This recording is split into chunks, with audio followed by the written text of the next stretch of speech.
In this video, we'll continue our discussion of the book State of Exception by Giorgio Agamben. In part 1 of this series, we had a look at the history of the state of emergency and some of the paradigms that Agamben is interested in. In part 2, we had a look at this expression force of law and how it defines the state of exception. In this particular video, part 3, we'll have a look at the concepts of authority and power and how they relate to each other. And these are ideas that are expressed in different chapters, so chapters 3, 5, and 6. And then in the last video in the series, we'll have a look at how Walter Benjamin is a major figure in this story for Agamben, and then also whether Agamben can resolve some of these issues with the state of exception in the final chapter. Now, as we'll see, his solution is kind of utopian, so not everybody might like it, and I might also add a 5th video after everything is said and done, just to kind of critique some of these ideas and talk more about what works and what potentially does not work. Let's get into this video then, and one of the first things that might be helpful is to think about this very postmodern notion of binary oppositions. This, I think, will be helpful if you're trying to understand how Agamben tends to operate, because I do think he's fairly postmodern in some ways. So a binary opposition is a set of two terms, like masculine and feminine, which stand in some relation to each other. Traditionally, according to postmodern writers, one term has been privileged. So we might privilege the term masculine over feminine, let's say, or speech over writing, original over secondary, and you can make a really long list of these binary oppositions. For a postmodern writer, what the job of the critic is to kind of deconstruct these oppositions, to critique them and to show that they are not what we might call normative. Okay, so not normative.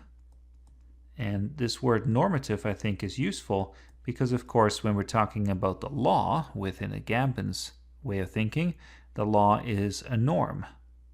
Okay, so you can see why Agamben doesn't really love law very much. Well, he likes to study it, but he sees it as one of these privileged terms, right? One of these dominant terms, and the distinctions, the hierarchy, as we think about things, has become normative, but for Agamben has to be critiqued and, in a sense, deconstructed. Another thing that we have to realize about binary oppositions is that they tend to be relational. Okay, they tend to be relational. And postmodern writers really emphasize this. How can you define what is masculine? Well, you only define it in part by its absence or its opposite, which might be something like feminine. If we think then about the law for Agamben, how do you define the law? Well, the law can only define itself in relation to this concept of anomie, or an absence of law, right? Which is a lack of ethics, a kind of breakdown of ethics. And the other term for this for Agamben is life. So this relational concept, or sometimes he refers to it as non-relational, this relational idea is important because it suggests that no concept is sort of pure and whole by itself, but every concept is defined in relation to other concepts. And once we start to realize that, then we can no longer talk about a dominant and a non-dominant term, because they now become equally important. They help each other to exist. So we cannot think of the concept of origins, for instance, without the concept of something being secondary. Postmodern thinkers tend to push this as far as possible, and this is not the video to get into the problems with that way of thinking if you do think there are problems, but I just want to kind of talk about how this approach to reality operates. So we see then that these concepts are impure, and there's always a tendency to kind of fictionalize the purity of the concept, but in reality that's not the case. And that this is something that Agamben is fascinated with when it comes to law as well, this notion of a pure law. Then we also have the notion that the marginal is important. Okay, so we might say that the marginal should be celebrated. And if you know anything about our modern culture, that pretty much summarizes it. We celebrate the things that are unusual, the things that used to be perhaps condemned, and we say, you know what, these things are really important. So, for instance, instead of celebrating the citizen, we say, well, the immigrant is important, and that's how our postmodern kind of complex multicultural societies tend to operate. We can also think then about the way in which there's often a blurring of terms. So if we think of masculine and feminine, okay, so we'll add this concept of blurring. We can start to blur these notions, and we might even talk about something like a queer concept and use queerness as a structure to undermine the traditionally normative roles of masculine and feminine.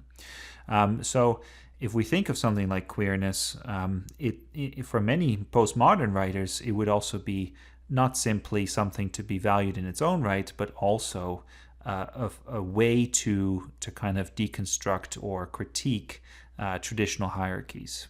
And maybe that helps make some sense of why some of these things are so important within parts of the academy. Okay, so I've gone into quite a bit of length here to talk about how binary oppositions work within postmodern writing, because as we look now at the concepts of law and enemy for Agamben, what he does, as we said before, is he takes these two concepts, right, and he says, you know what, there's actually this zone of indistinction between them. So we have concept A, which is law, and we have concept B, which is enemy. And there's this zone of indistinction, which we of course call the state of exception. The state of exception. What we can say now is that law needs the state of exception as a way, you might say, to conquer, right? To conquer the zone of enemy. So how does it conquer it? Through annexing it using the state of exception. It's obviously a dangerous move because law itself is now in danger of being undermined, but it's also a productive move because it allows the dominant term here, which is law, to kind of conquer and incorporate some part of life or enemy. Hopefully that helps you make some sense then of how Agamben's thinking fits very much within certain postmodern structures, you might say.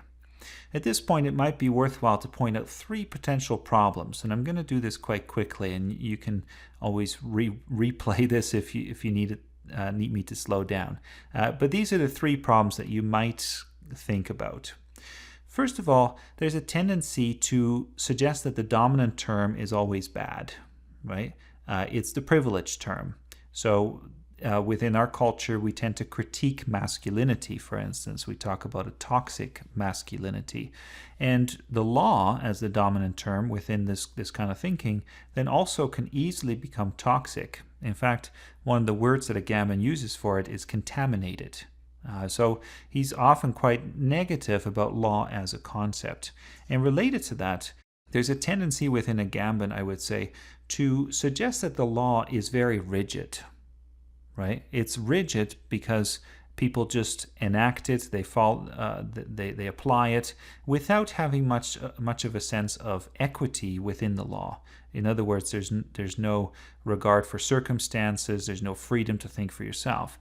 And that rigid notion of the law, as some critics have pointed out, is not very true to life. The law can be flexible and may already contain an element of enemy within it, an element of unpredictability, right? Now this relates to another concept as well, which is the notion of essentialism. There's a tendency here to make these concepts so abstract and so one-sided that we say, well, law is always this. It has an essence to it which is unchanging and eternal. That, of course, is problematic because, well, how can you change the concept then? And on the one hand, postmodern writers often critique essentialism, right, because it feeds back into these binary oppositions.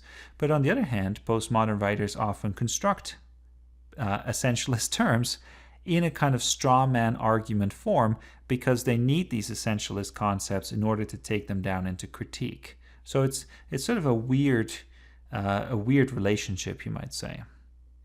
And then there's one more paradox to think about here. This state of exception that we see here is a very interesting structure of thought, you might say. In our second video, we talked quite a bit about this. This notion of the state of exception is a way to think about how many terms operate. Because look at what we did before. We created a state of exception between masculine and feminine. And you can go down the line and you can do this for all these concepts. You can also do it with the other terms we talked about before, like reading the Bible in the abstract and applying it, or the relationship between the rules of language, the grammar, and the application in speech, right?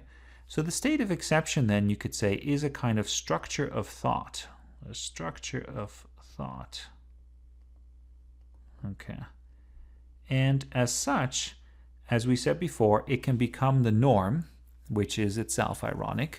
But it's also a positive thing, isn't it? Because now you can take this structure of thought and critique these different binary oppositions and show how they blend in with each other. But if it's productive, then that contradicts the fact that it's also problematic, that within democracies, the state of exception has become a huge problem.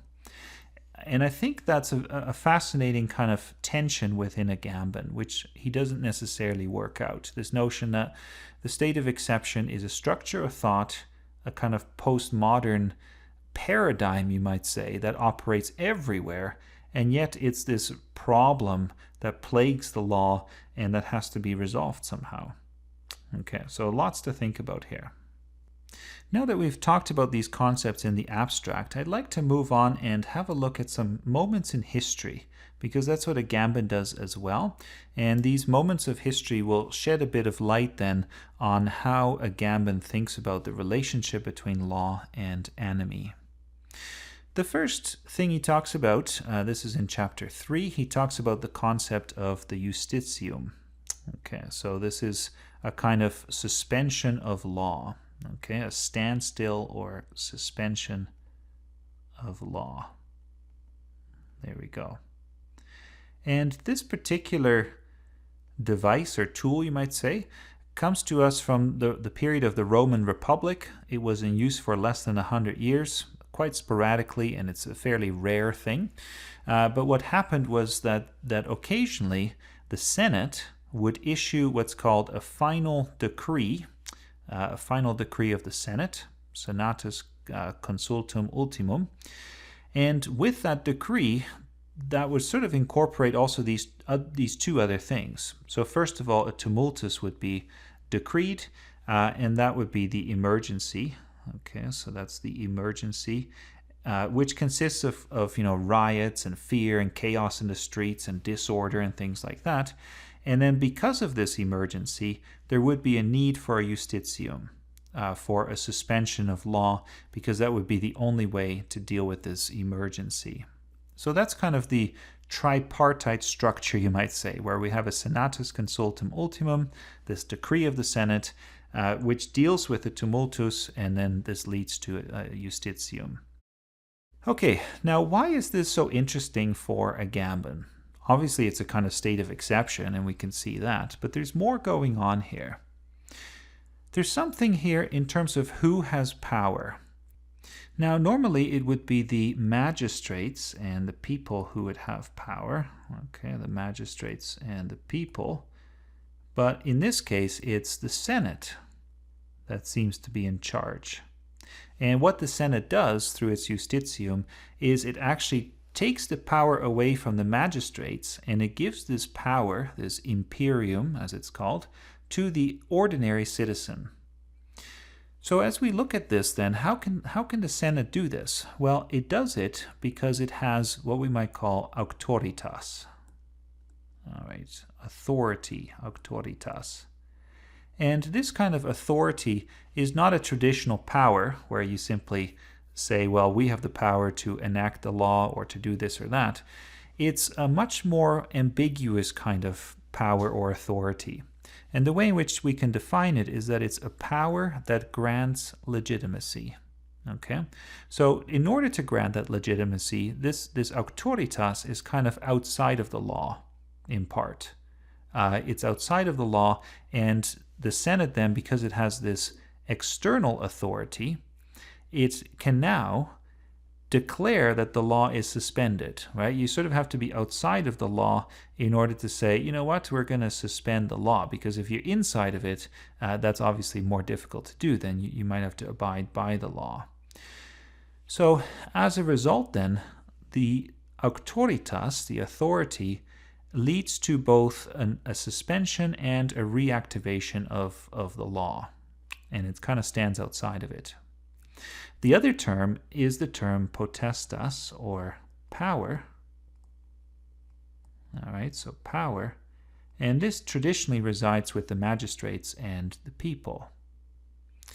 This is a legal power. This is this is a power to apply the law, to make decisions, and do things like that. Now, as we go back then to our initial diagram, so moving up here, we can now say that law is the realm of potestas, or power, whereas animi is the realm of auctoritas. As you recall, authority has to come from outside of the law in order to suspend the law. Right. So this distinction is in many ways developing our first binary opposition that we looked at before.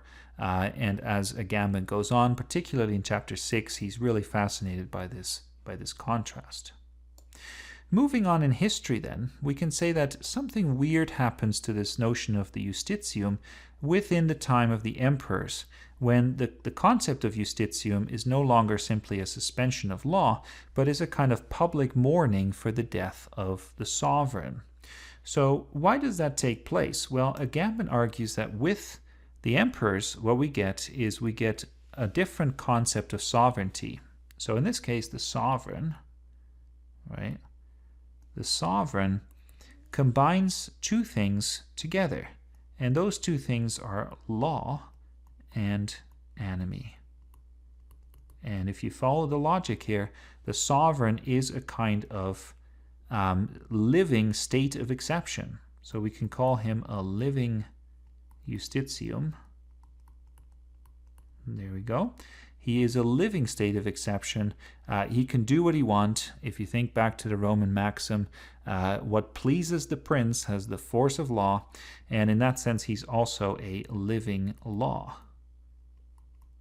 The sovereign now combines these two things within himself, right? He can make the law as he pleases, and he is a kind of living state of emergency, you might say, a living exception. And this gives the sovereign then these great powers, these exceptional powers.